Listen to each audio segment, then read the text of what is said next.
موسیٰ علیہ السلام کے دور میں ایک فرعون تھا، لیکن کیا آپ جانتے ہیں کہ اس امت کا بھی ایک فرعون تھا؟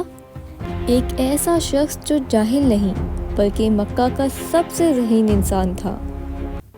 وہ جانتا تھا کہ محمد صلی اللہ علیہ وسلم سچے ہیں، لیکن پھر بھی اس نے جہنم کو کیوں چنا؟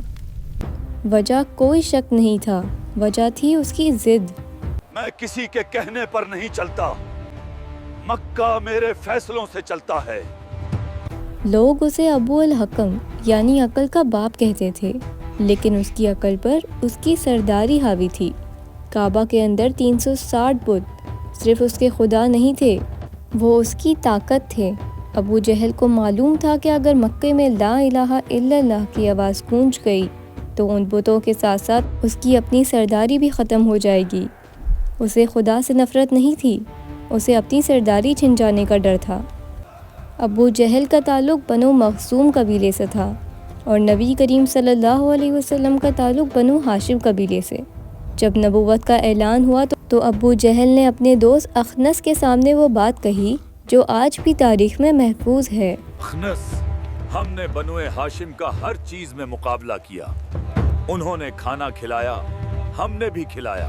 انہوں نے خیرات دی، ہم نے بھی دی۔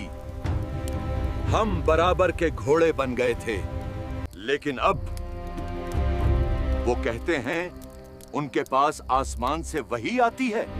ہم اس کا مقابلہ کیسے کریں؟ خدا کی قسم، میں کبھی ان کے آگے سر نہیں جھکاؤں گا۔ وہ صرف اسلام کا مخالف نہیں تھا، وہ مکہ میں مسلمانوں پر ظلم و ستم ڈھانے میں بھی سب سے آگے تھا۔ یہ شہر کمزوروں کے لیے نہیں ہے۔ اسی ظلم کی ایک مثال اسلام کی پہلی شہیدہ حضرت سمیہ رضی اللہ تعالیٰ عنہ کی شہادت ہے۔ سوچئے، مکہ کا سب سے عقل مند آدمی صرف اپنی انا کی وجہ سے اندھا ہو گیا۔ لیکن بہت کم لوگ جانتے ہیں کہ ابو جہل کے پاس واپسی کا ایک موقع تھا۔ نبی کریم صلی اللہ علیہ وسلم جانتے تھے کہ یہ شخص کتنا بڑا لیڈر ہے۔ ایک رات رسول صلی اللہ علیہ وسلم نے ہاتھ اٹھا کر دعا کی، یا اللہ، اسلام کو عمر بن خطاب یا عمرو بن حشام سے عزت دے۔ کائنات کا مالک سن رہا تھا، 2 نام لیے گئے، لیکن ہدایت عمر رضی اللہ تعالیٰ عنہ کے حصے میں آئی کیوں؟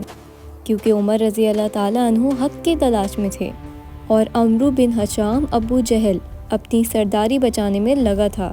پھر وہ لمحہ آیا جب اس کا انجام بہت قریب تھا۔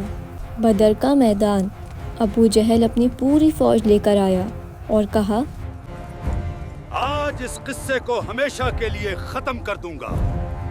لیکن اللہ کا نظام دیکھیے، مکہ کا سب سے بڑا سردار کسی ماہر تلوار باز کے ہاتھوں نہیں مارا گیا، اسے زمین پر گرانے والے 2 ننھے انصاری بچے تھے۔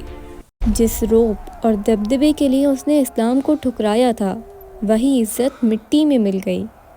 کہانی یہاں ختم نہیں ہوتی، اصلی حیرت کی بات ابھی باقی ہے۔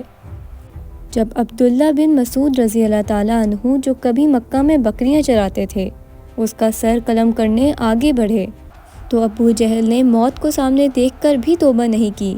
اس نے اپنی آخری سانس میں حکم دیا، میری گردن تھوڑا نیچے سے کاٹنا، تاکہ جب میرا سر نیزے پر اٹھایا جائے تو وہ باقی سروں سے بڑا اور اونچا لگے۔